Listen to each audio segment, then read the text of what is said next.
Have you ever wondered where those child stars who once shone on screen are now? They were once familiar faces, captivating audiences. But how did their lives change when the spotlight faded? Unexpected twists and turns, personal choices, and a journey of growing up filled with ups and downs all create fascinating behind-the-scenes stories. Let's explore the mysteries behind the disappearance of Hollywood child stars, where each story offers much to ponder.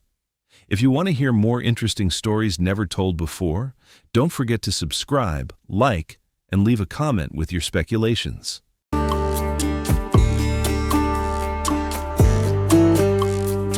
Margaret O'Brien, the little girl who could touch the audience's emotions with just a glance, once silenced the entire theater in Meet Me in St. Louis while starring alongside Judy Garland. Despite her young age, she displayed a rare depth of acting, as if possessing the experience of an adult. Soon after, Margaret became a true Hollywood phenomenon.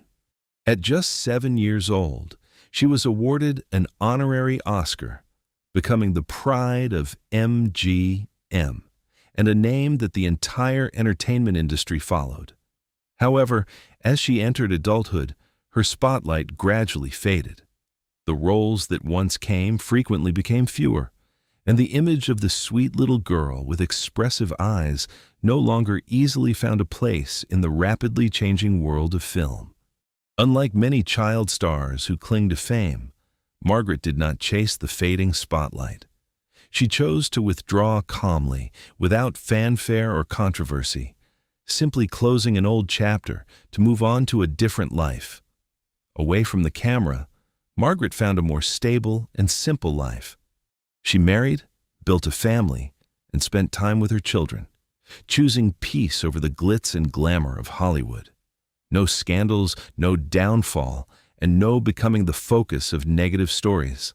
She lived discreetly, maintaining her privacy and staying away from the harsh realities that had swept away many of her colleagues. Even in her old age, she occasionally appeared at classic film events, retaining her inherent grace and gentle demeanor. Margaret O'Brien never truly disappeared from cinematic memory, but rather transformed into a different role. Someone who once stood in the spotlight but knew how to step out at the right time. In a world of entertainment that easily draws people into the spotlight and pressure, her quiet yet deliberate decision to leave became a special mark, a reminder that not everyone who leaves the spotlight is a failure. Sometimes it's a way to remain true to themselves. And if you want to continue exploring the stories behind Hollywood, don't forget to subscribe to the channel and leave a comment or two. Every comment will be read.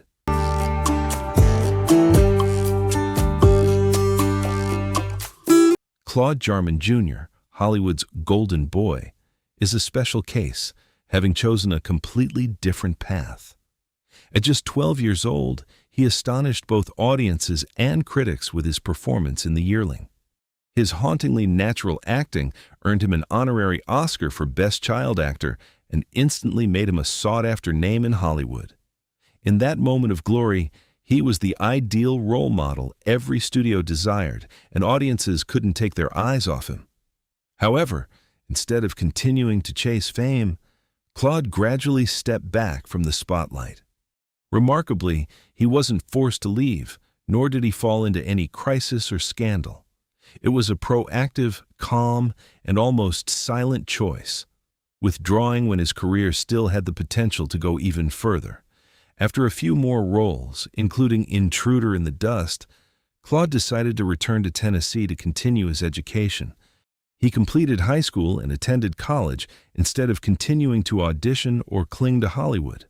While many of his contemporaries were still chasing the spotlight, Claude chose to build a more stable and practical life. He served in the United States Navy, attended Vanderbilt University, and later took on the role of executive director of the San Francisco International Film Festival, a completely different but influential position in the film industry. Claude Jarman Jr. passed away at his home in Kentfield, California on January 12, 2025, at the age of 90, and was buried at Woodlawn Memorial Park Cemetery in Nashville, Tennessee. He is not a tragic Hollywood story. On the contrary, he is a rare example of how leaving the spotlight at the right time can be a wise and honorable choice. In an entertainment world accustomed to unfinished and tragic endings, Claude's journey stands out as a rare exception.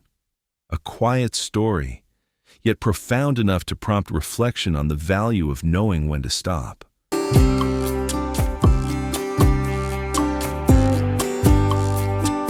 Scotty Beckett, from the charming Little Rascal to a life of loss in Hollywood. As a child, he stood out with his tilted baseball cap and mischievous smile, quickly becoming a familiar face in children's films and later in more impressive roles as an adult. For a time, Scotty was considered a promising young star with a bright future. But after the initial glamour, his life took a difficult turn. Early family troubles, coupled with the pressures of fame, led him to alcoholism and personal problems. From a sought-after name, he gradually appeared in the press with a negative image, and his career spiraled into setbacks. In 1968, after a series of events, Scotty was admitted to a care facility and died just 2 days later at the age of 38 from an overdose of tranquilizers. His story became a somber reminder of the dark side of Hollywood, where the glamour can elevate someone to great heights but can also cause them to fall just as quickly.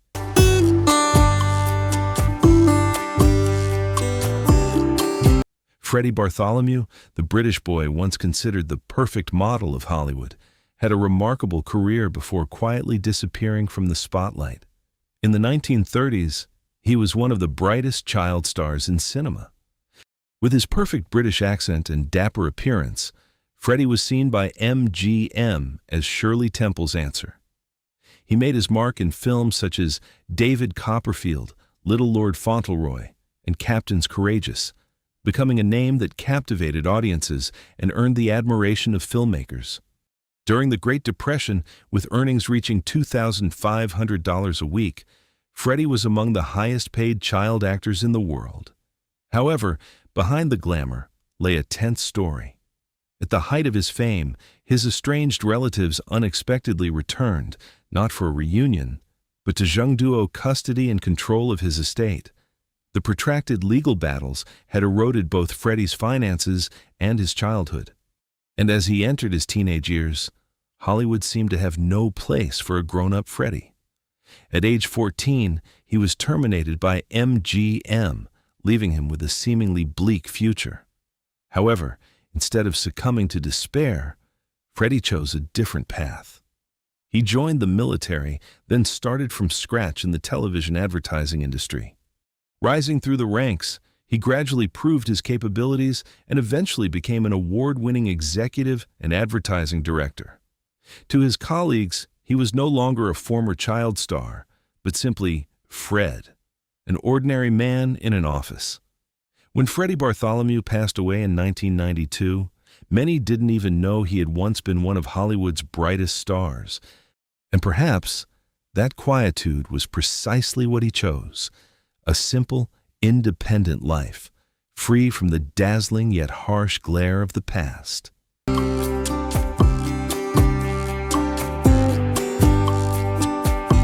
Jackie Coogan, the boy who made Hollywood history and then became a victim of his own fame. He was one of the first truly globally famous child stars, discovered by Charlie Chaplin at the age of 7.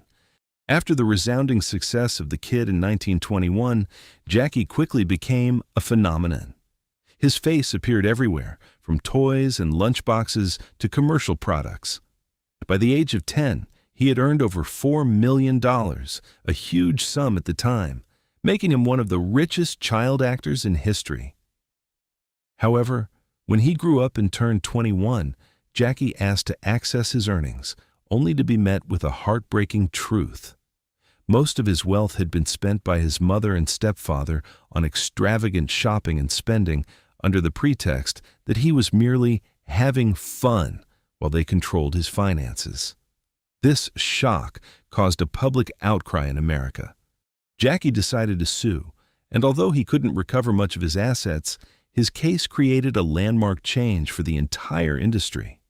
It was from Jackie's story that the state of California enacted the Coogan Act, stipulating that a portion of child actors' earnings must be legally protected to prevent misappropriation. This became one of the most important milestones in protecting children's rights in the entertainment industry. Although he couldn't regain his childhood glory, Jackie Coogan continued his acting career for many years afterward. Later, he became known to many new generations of viewers through his role as Uncle Fester in the Addams Family series. Few realize that behind that humorous role lay a life full of ups and downs. When he passed away in 1984, Jackie Coogan was remembered not only as an artist, but also as the person who changed how Hollywood treated child actors, leaving a legacy that extended far beyond the screen.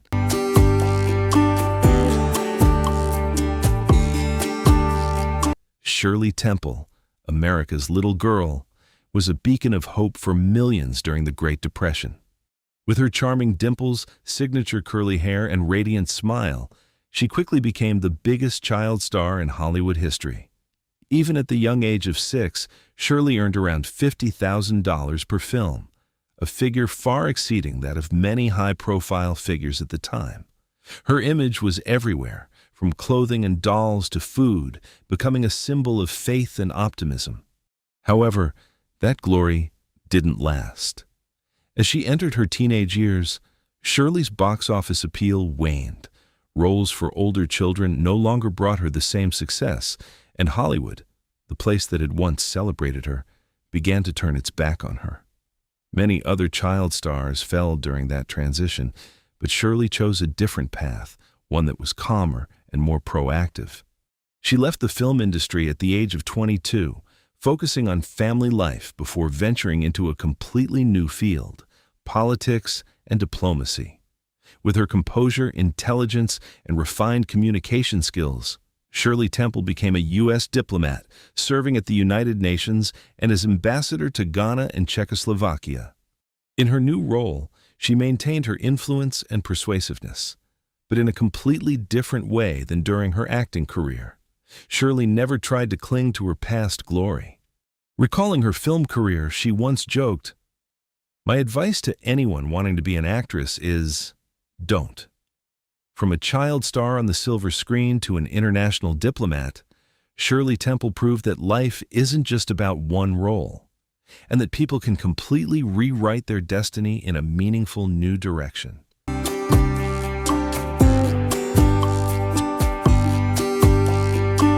Tommy Reddick, the boy who left the silver screen girl and never returned to the Hollywood spotlight.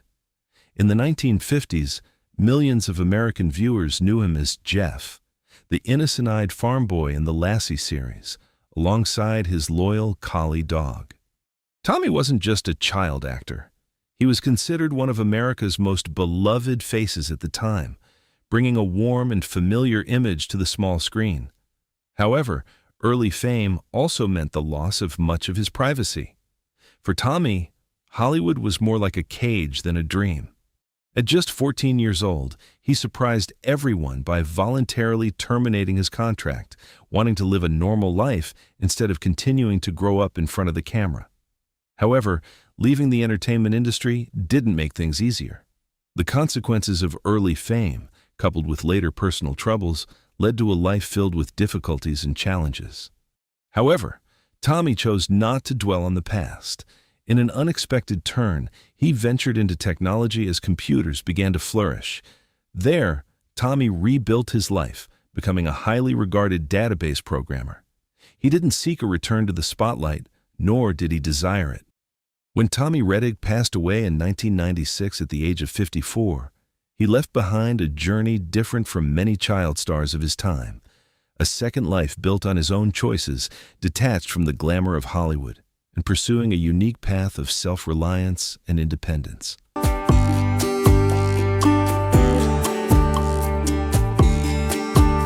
Baby Peggy, the $1 Million Doll, one of the first child stars to astound Hollywood, then gradually faded into obscurity. Before Shirley Temple became an icon, Baby Peggy was a beloved face across America, with her curly hair, innocent smile, and unforgettable naive image. At just 5 years old, she had appeared in over 150 short films, starred in feature films, and could earn up to $1.5 million a year, a huge sum at the time. Her image was everywhere, from dolls and product packaging to magazines, a symbol of an entire era. However, behind that glamour lay a childhood caught in a harsh cycle. She had to work continuously for long hours each day, with almost no rest. At times, to force her to complete a scene, they used extremely harsh methods, such as physical manipulation, to maintain the script's emotional intensity. Meanwhile, much of her enormous income was managed and consumed by her family and through poor financial decisions, causing her fortune to gradually disappear.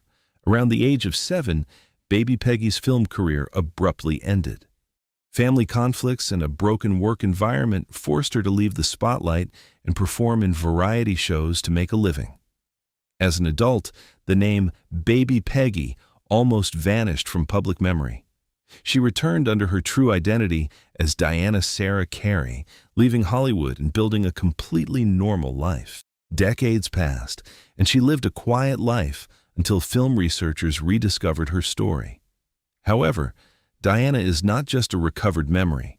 She actively continued to write her own life story, becoming a writer, film historian, and advocate for the rights of child actors. From an icon of the silent film era caught in the harsh machinery, she became a figure on the opposite side, protecting other children. Diana Sarah Carey lived to be 101 years old, and her journey was not just about prolonged existence, but a life redefined, where a woman who was once controlled reclaimed the right to write her own ending.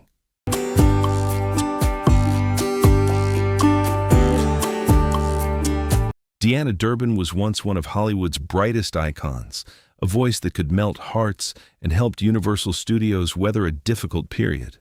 Millions adored her, the entire nation watched her, and at just 21, she was one of the highest-paid female artists, second only to Bette Davis. Yet, at the height of her career, Deanna made a decision that shocked the world. She retired from the spotlight. There was no fanfare, no crisis, no dramatic events, simply a quiet farewell at age 27. One final film, one final smile, followed by a prolonged silence. No interviews, no new projects, and no more prestigious contracts. Hollywood was stunned, audiences were saddened, and everyone wondered, why would a star once so beloved choose to leave it all behind? Deanna left Hollywood, seeking a peaceful life in France, married a producer, and virtually disappeared from public life. For decades afterward, she steadfastly refused all offers to return, from major projects to reunion shows. When asked about her decision, she simply replied, "I never felt happy in Hollywood." What set Deanna Durbin apart wasn't just her fame, but her decisive choice to leave the spotlight to maintain her freedom. She refused to be a product of the entertainment industry, nor did she allow her personal image to be defined by others. Her voice touched millions, but it was her silence and departure that conveyed the deepest message: the right to live according to one's own choices. In an entertainment world constantly anticipating spectacular comebacks, Deanna left a rare mark, a gentle yet dignified withdrawal, making her memorable not only for her past glory, but also for the way she chose to end her journey with complete serenity. And perhaps that is the most special role of her life.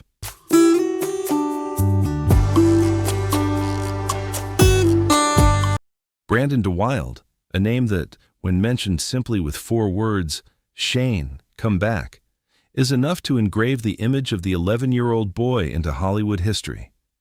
With his emotionally rich performance in Shane, he not only received an Oscar nomination, but also became a rare symbol of acting depth at such a young age. Critics called him a prodigy, audiences couldn't forget him, and Hollywood saw him as proof that talent emerged at the right time. In the years that followed, Brandon continued his promising career. He appeared in many notable works such as HUD alongside Paul Newman, appeared on television, and gradually established himself not just as a child star, but as a truly mature actor. The future seemed bright, opportunities constantly presented themselves, and the path ahead appeared to lead to a solid and long-lasting career. However, fate took an unexpected turn. In July 1972, as Brandon's burgeoning career began to flourish, his life came to a sudden halt in a horrific car accident near Denver. At the age of 30, he passed away unexpectedly, leaving behind a profound sense of loss for Hollywood and its audience.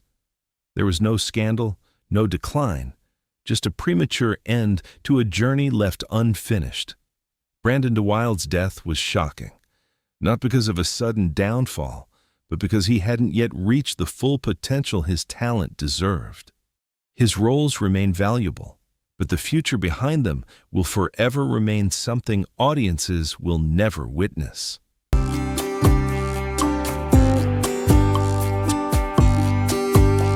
Bobby Driscoll, a name once synonymous with Peter Pan, has now become one of Hollywood's saddest stories.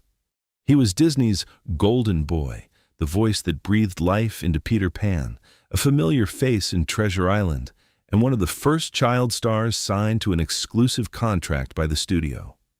At just 12 years old, Bobby even received an honorary Oscar, a recognition of his talent far beyond his years. At that time, he was not only famous, but also considered an icon, cherished by Hollywood. However, as he entered adolescence, everything began to change. His childlike face faded, natural bodily changes occurred, and the image that had made him shine no longer suited his new roles. Suddenly, he was no longer Disney's preferred choice. His contract was terminated, and the man once seen as a future star was now associated with negative labels. At age 16, Bobby left the system he belonged to, entering a difficult and disorienting period. In the years that followed, Bobby's life spiraled downward. He ran into trouble with the law, experienced periods of decline, and nearly disappeared from public view. Despite attempts to change and rebuild his life, all efforts were unsuccessful. Hollywood, the place that once celebrated him, was now just a distant memory. Then, in 1968, an unmarked body was discovered in an abandoned building in New York. No one knew who it was. Bobby Driscoll was later buried in a mass grave on Hart Island. It wasn't until 2 years later, through fingerprints, that his identity was confirmed. He died at age 31 due to heart failure and the effects of drug addiction. The boy, who once represented the fairy tale world of Neverland, ultimately passed away in solitude and silence, almost forgotten. Bobby's story is not just a personal tragedy, but also the dark side of glamour, where the spotlight can elevate someone to the top, but can also cause them to fall just as quickly when it fades.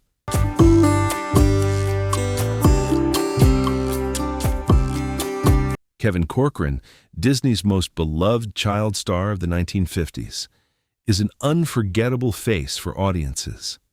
With his distinctive freckles, bright eyes, and vibrant smile, Kevin, affectionately known as Moose, became the quintessential American boy on screen.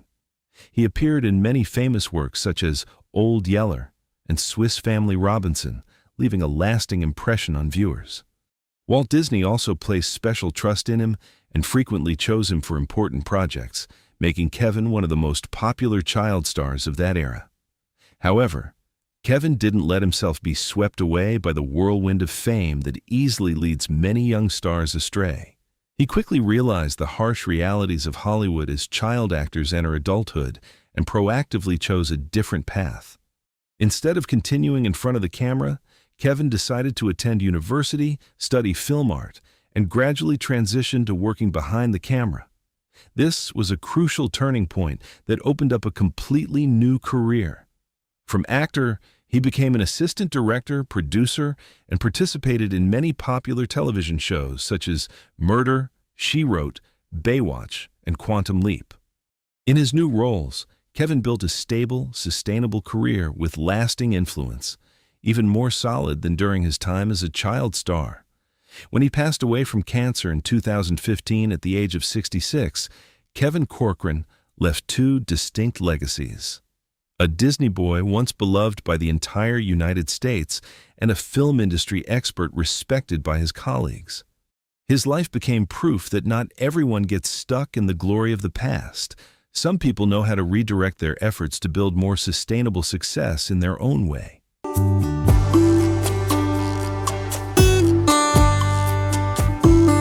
John Provost, the boy whom audiences instantly recognized as Timmy, the companion of the legendary dog Lassie, even without seeing him fall down the well. From 1957 to 1964, John played Timmy Martin, and the adventures of the farm boy and Lassie made him one of the most familiar faces on American television.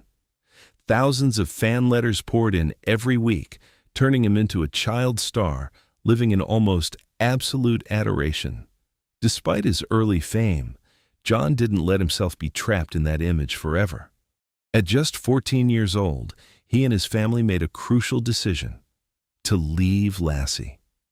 There was no conflict, no fuss, no tragedy, just a natural but decisive transition.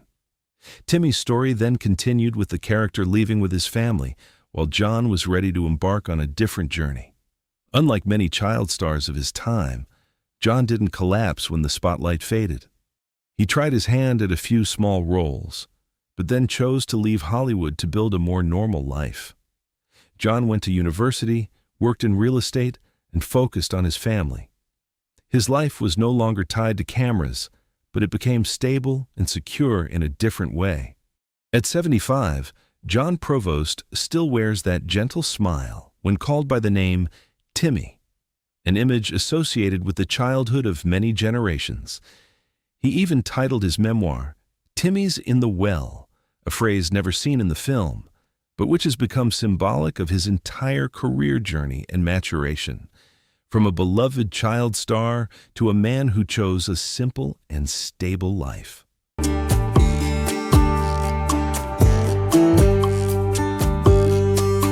Bonita Granville, once dubbed Hollywood's bad girl.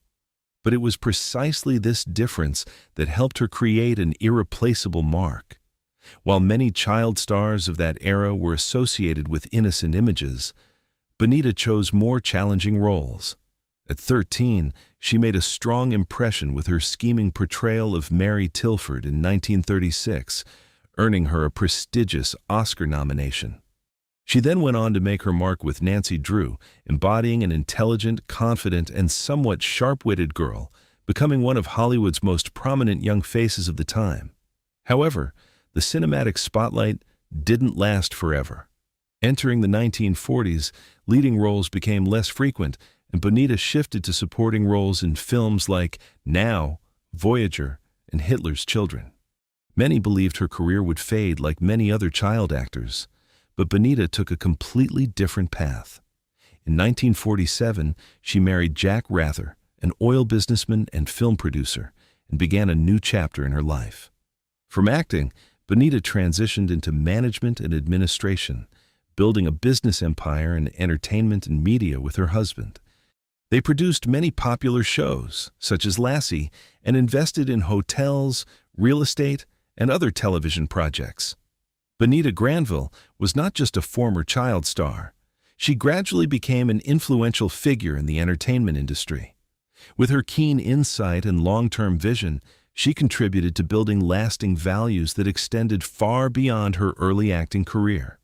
When Bonita passed away in 1988, she was remembered not only as an Oscar-nominated actress, but also as a woman who had built a solid business career behind the scenes. Her legacy lies not in her childhood roles, but in her ability to redefine her own life through her own choices and strength of character.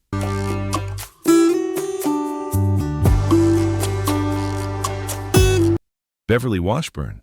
She wasn't a household name like Shirley Temple or Judy Garland, but her mark was felt in numerous classics. From The Lone Ranger to Old Yeller, Beverly became one of the most sought-after child actors of the 1950s. Directors loved her not only for her natural acting ability, but also for her ability to cry perfectly, easily drawing audiences into the emotions. With her expressive eyes, Beverly didn't just act, but truly lived in each scene. Audiences remember her for her portrayal of the sorrowful girl in Old Yeller, or her sweet roles in many popular television shows, while many stars of her time gradually disappeared or experienced setbacks in their careers. Beverly was different. She worked steadily, discreetly, and persistently. When she was no longer suited for child roles, she made a gentle transition to television and film without fanfare or drama, gradually withdrawing from the spotlight. Instead of chasing fame, Beverly chose a more private and peaceful life. She focused on her family, occasionally appearing at fan meet-and-greet events and dedicating time to simple things. Later, she wrote her memoir, Real Tears, not to recount scandals or the glitz and glamour, but to honestly reflect on her own journey. In her 80s, Beverly Washburn lives a quiet life in Las Vegas. She is remembered not for tragic or sensational stories, but for her stability, perseverance, and the path she chose. In a world that has witnessed the ups and downs of many child stars, her peaceful ending is the most cherished.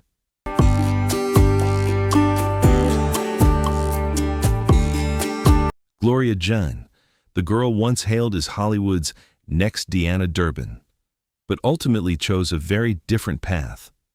In 1939, Universal believed they had found a bright star, a young woman with radiant eyes and a captivating, clear voice. Gloria quickly gained attention with The Underpup and subsequently appeared in a string of musicals, totaling over 20 films before the age of 21. Everything seemed to be opening up a promising future. However, Hollywood changes rapidly. By the late 1940s, the light-hearted musical genre was losing its appeal, and Gloria began to be pushed to the sidelines. Her roles became increasingly bland, lacking depth and the opportunities to shine she once had. Instead of clinging to a system that was turning its back on her, Gloria made a surprising choice: to leave the entertainment industry. Without fanfare, controversy, or tragedy, she simply stepped into a different life. Gloria transitioned to ordinary jobs like receptionist and flight attendant, then focused on her family, becoming a mother and living a much simpler life than her previous glamorous life. Her new life was free of cameras and stages, but offered the stability and peace she chose. When asked about her decision to leave Hollywood, Gloria simply said, "When it was time to move on, I moved on." She passed away in 2018 at the age of 92, almost forgotten in Hollywood's memory. But her story still holds a special meaning. In a world constantly chasing the spotlight, Gloria Jean left behind the lesson that sometimes the greatest courage is knowing when to leave to live your own life.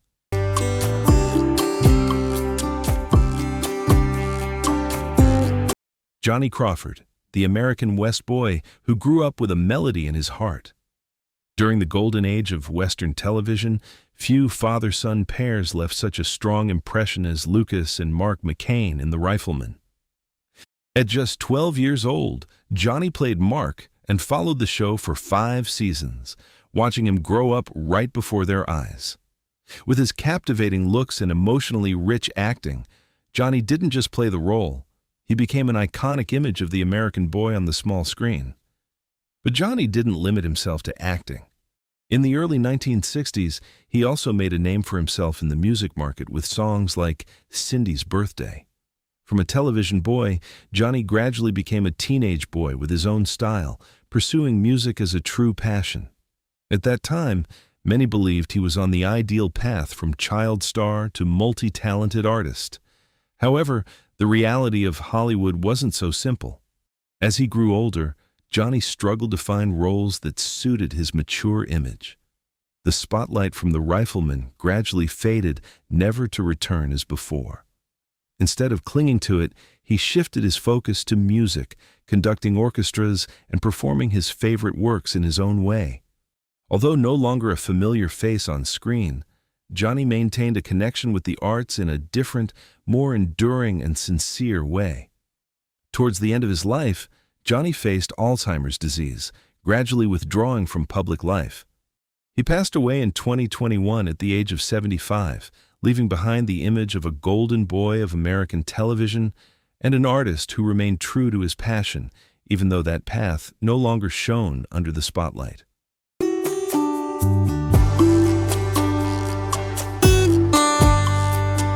Jay North, the boy known throughout America for his role as Dennis in Dennis the Menace, had a childhood behind the spotlight that was nothing like his on-screen image. With his striped shirt, overalls, and mischievous smile, Jay perfectly embodied the lovable troublemaker. From 1959 to 1963, he was one of America's most prominent child stars, embodying a playful, comic book-like personality and always appearing full of energy. However, behind the camera was a completely different world. Instead of the joy the audience saw, Jay's life was tightly controlled by his guardians, with the pressure to perform flawlessly and avoid making mistakes. To the public, he was the cute little troublemaker everyone loved, but in real life, Jay was a child living in stress and fear, always having to maintain the image imposed by adults. When the series ended, the spotlight quickly faded, and he struggled to find new roles as Hollywood shifted its focus. Unlike many other child stars who fell into crisis, Jay chose to leave the entertainment industry to find a more normal life. He served in the military, worked various jobs including correctional and social work, trying to rebuild his life as stably as possible. However, the effects of his past have left their mark throughout his life. In his 70s, Jay North occasionally appears at fan meet-and-greet events, candidly sharing about his childhood hardships and the downsides of early fame. His story isn't humorous like his famous role, but rather a serious reminder that behind the image of America's most beloved, mischievous boy lies a childhood filled with pressure and trauma that no one sees.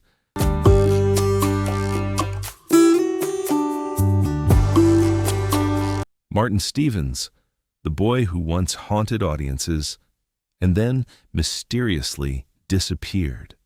In the early 1960s, he left a strong impression with two unforgettable roles. First, David Selby with platinum blonde hair in Village of the Damned, 1960. The leader of a group of children with a cold and haunting gaze. Next, in The Innocents, 1961, Martin embodied a child with an innocent appearance but harboring an inexplicable unease, captivating and terrifying viewers at the same time. He didn't just act. He created a lingering sense of unease even after the film ended. However, unlike many other child stars who were caught up in scandals or decline, Martin chose a very different path. After a few more short roles, he withdrew from the film industry at the age of 16. No fuss, no controversy, and no comeback. From then on, the name Martin Stevens gradually faded from the spotlight, leaving only vague questions from horror fans. Was he still alive? Had he left the industry? Or had he simply been forgotten over time? The truth is quite simple. Martin chose a private life, away from Hollywood and the noise of fame. For many years afterward, he rarely appeared in public, only occasionally participating in interviews or appearing in some film documentaries, reflecting on the roles that had once made him an unforgettable face, with a calm and gentle demeanor. Martin Stevens did not have a tragic end, nor was he caught up in the downfall often seen in child stars. He chose to leave early, preserving his privacy and a peaceful life for himself. And even though a long time has passed, the images he left on screen continue to haunt viewers, like a memory that is not easily faded, both distant and unforgettable. Hollywood nurtures child stars, but not all shine forever. Some disappear quietly, some are swept up in tragedy, and some choose to leave to preserve their own identity. Those courageous steps, though silent, resonate through time. So, if you were standing before that spotlight, what would you choose? Comment below, and don't forget to follow us to discover untold stories about the world of Hollywood.